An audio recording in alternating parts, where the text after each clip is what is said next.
กิริสาสิเปิงหนึ่งโลภะเจอเคยไรตั้งเสียงสองโดซาเจอลำเจอคอนทอนไหมไหมสามโมหะเจอสุมกุม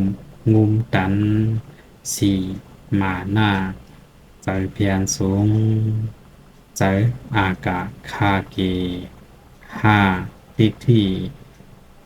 ลองยุ่มยำพีษหกวิสิกิกษาลองถามเกิมรัตนาสามเสาเจ็ดที่หน้า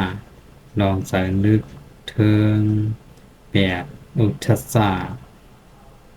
ลองมีใส่พวกปิวเก้าอหิริกาลองอ่ำอกอ่ำอายเมื่อเฮ็ดแมนการเบิกมือสิบ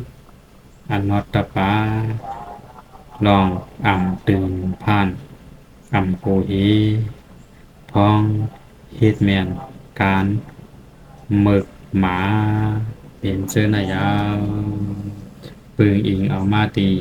ปรับธรรมไว้สาพุทธาเจ้าหมายต้องวางหรือตั้นหยัดนำคงทำหลงพระอินสารเดิกสอนลิกย่องหอคำวิ่งลายขานั่นเขาเฮออยู่ลีกัดเย็น